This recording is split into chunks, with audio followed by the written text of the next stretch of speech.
नमस्कार, मैं हरदीप कौर, हिंदी अध्यापिका, आज आपके सामने हिंदी के नए व्यंजन को लेकर प्रस्तुत हुई हूँ। ये व्यंजन है र।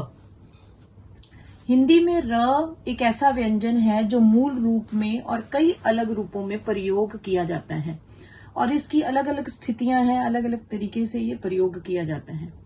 ज्यादातर हमारे जब हम इसको प्रयोग करते हैं तो बच्चे बहुत सारी इसकी गलतियां करते हैं, इसके रूपों को लिखने में इसकी गलतियां करते हैं। उन्हें पता नहीं लगता कि कौन से रूप में क्या लिखा जाना है, हिंदी कैसे र का कौन सा रूप वहां प्रयोग किया जाएगा। और इसलिए आज हम जो हमारे विषय है वो है र के विभिन्न रूप, ताकि हिंदी भाषा में र का कौन कौन सा रूप प्रयोग किया जाता है और किस समय कहाँ प्रयोग किया जाता है और मूल रूप में इसका प्रयोग किस किस स्थितियों में कैसे होता है। र का प्रयोग मूल रूप में होता है। जैसे कि हम जानते हैं कि मूल रूप में र का प्रयोग किया जाता है और र का प्रयोग हिंदी भाषा में स्वर सहित और स्वर रहित किया जाता है।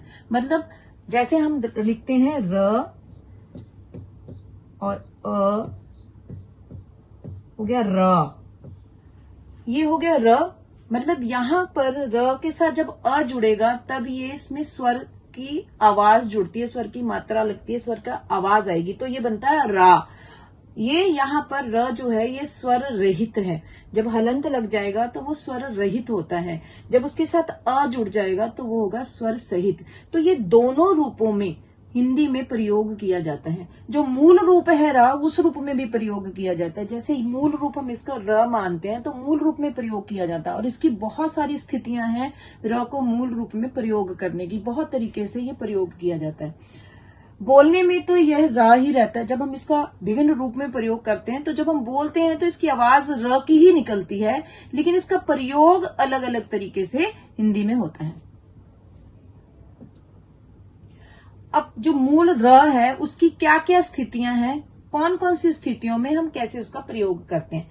जैसे र पहले है शब्द के आरंभ में इसका प्रयोग किया जाता है। जैसे उदाहरण के तौर पर रस रात, यहाँ पर र जो है वो शब्द के आरंभ में इसका प्रयोग किया गया। दूसरी स्थिति है र की मूल रूप में शब्द के मध्य में प्रयोग किया जाता है। जैसे भरना करना, यहाँ हमने र का मूल रूप कहाँ किया है, शब्द के मध्य में प्रयोग किया है र के मूल रूप का। तीसरा है शब्द के अंत में प्रयोग करना। बहुत सारे शब्द हैं जहाँ र जो है मूल रूप में शब्द के अंत में प्रयोग होता है।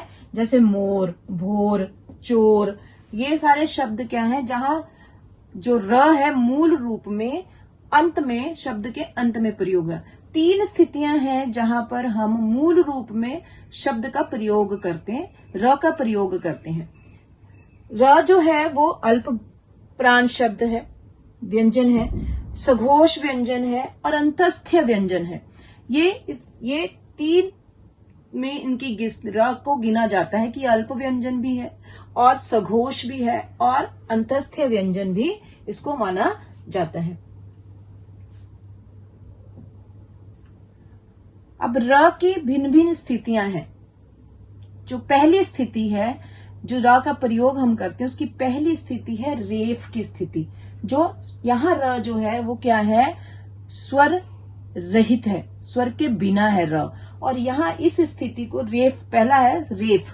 रेफ का मतलब होता है जब हम र को इस तरह से लगाते हैं, इसको कहते हैं रेफ। स्वर रहित र को रेफ कहते हैं। जब इसका उच्चारण तो र की तरह होगा लेकिन ये स्वर रहित होगा, तो वहां पर उसको जब हम लगाते हैं वहां होता है रेफ। लेकिन ये रेफ की स्थिति में कब लगता है और किन व्यंजनों के ऊपर लगता है। शब्द के बीच में पढ़ते समय जब र व्यंजन के साथ कोई स्वर नहीं होता, तब इसके ठीक बाद वाले व्यंजन के ऊपर रेफ के रूप में लगाया जाता है। जैसे मान लीजिए हमने कोई शब्द बोला और वो र जो है उस शब्द के बीच में आ रहा है, लेकिन आ क्या रहा है, स्वर रहित है, स्वर सहित नहीं है, स्वर रहित है। स्वर रहित है तो हम वहां क्या करेंगे, वो अगले व्यंजन के ऊपर रेफ के रूप में चला जाएगा। जैसे उदाहरण के तौर पर धर्म, अब धर्म में क्या हम लोग बोलते हैं धर्म, धर्म धर्म बोलेंगे तो धर्म धर्म होगा, लेकिन हम बोल रहे हैं ये रेफ है, स्वर रहित है, तो ये क्या होगा धर्म। र की जो आवाज है वो आधी रह जाएगी, धर्म। तो यहां पर र की आवाज जो है वो म से पहले आ रही है, तो ये रेफ के रूप में अगले व्यंजन के ऊपर लग जाएगा।